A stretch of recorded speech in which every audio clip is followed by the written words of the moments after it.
हमारे देश का नाम भारत किसके जन्म पर रखा गया और यह कहानी सच है। भारत का नाम इतिहास के अनेक व्यक्तियों और ग्रंथों में उल्लेखित होता है। पौराणिक युग में भरत नाम के कई व्यक्ति हुए थे, जैसे दशरथ पुत्र भरत, भरत मुनि, राजश्री भरत और मगध राज इंद्रद्युम्न के दरबार में भी एक भरत ऋषि थे। एक योगी भरत भी हुए थे जो अपने जीवन को आत्म विकास के लिए समर्पित करते थे। पद्म पुराण में एक दुराचारी ब्राह्मण भरत का उल्लेख भी होता है। भरत का नामकरण करने के पीछे दुष्यंत पुत्र भरत के नाम का अहम योगदान होता है।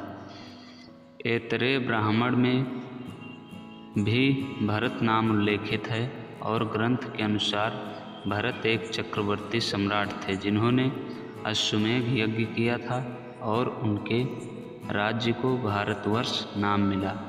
मत्स्य पुराण में उल्लेख है कि मनु को प्रजा को जन्म देने वाले वर और उसका भरण पोषण करने के कारण भरत कहा गया था।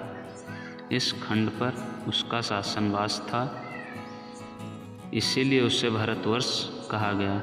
जैन परंपरा में भी भारत के नाम का इतिहास मौजूद है।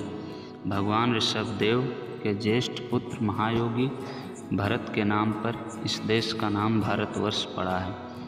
भारतवर्ष का अर्थ संस्कृत में इलाका, बंटवारा, हिस्सा आदि भी होता है। भारत को सबसे पुराना और सबसे अधिक धर्म संबंधी नाम भी मिला है, इसीलिए भारतवर्ष के नाम का इतिहास बहुत प्राचीन है और इसका महत्व विश्व के इतिहास में भी बहुत बड़ा है। आमतौर पर भारत नाम के पीछे महाभारत के आदि पर्व में आई एक कथा है। महर्षि विश्वामित्र और अप्सरा मेनका की बेटी शकुंतला और पूर्ववंशी राजा दुष्यंत के बीच गंधर्व विवाह होता है। इन दोनों के पुत्र का नाम भरत हुआ। ऋषि कव्य ने आशीर्वाद दिया कि भरत आगे चलकर चक्रवर्ती सम्राट बनेंगे और उनके नाम पर इस भूखंड का नाम भारत प्रसिद्ध होगा। अधिकांश लोगों के दिमाग में भारत नाम की उत्पत्ति की यही प्रेम कथा लोकप्रिय है। आदि पर्व में आए इस प्रसंग पर कालिदास ने अभिज्ञान शाकुंतलम नामक महाकाव्य रचा। मूलतः यह प्रेमाख्यान है और माना जाता है कि इसी वजह से यह कथा लोकप्रिय हुई।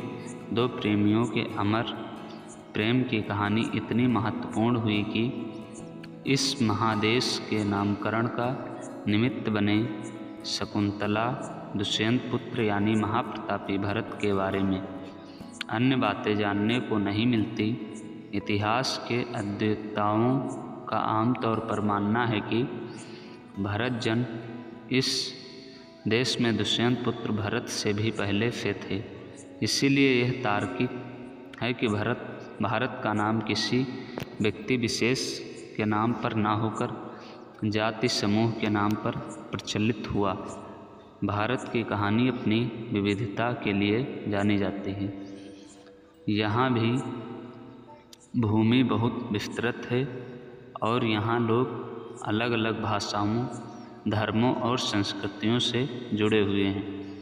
भारत की संस्कृति अनुभवों, संगीत, वस्तुएं और भोजन से भरी हुई हैं। तो इस प्रकार भारत का नाम पड़ता है। और आपको हमारी स्टोरी कैसी लगी? ऐसे ही हिस्टोरिकल स्टोरी सुनने के लिए हमारे चैनल को सब्सक्राइब करिए। प्रेत की स्टोरी 1।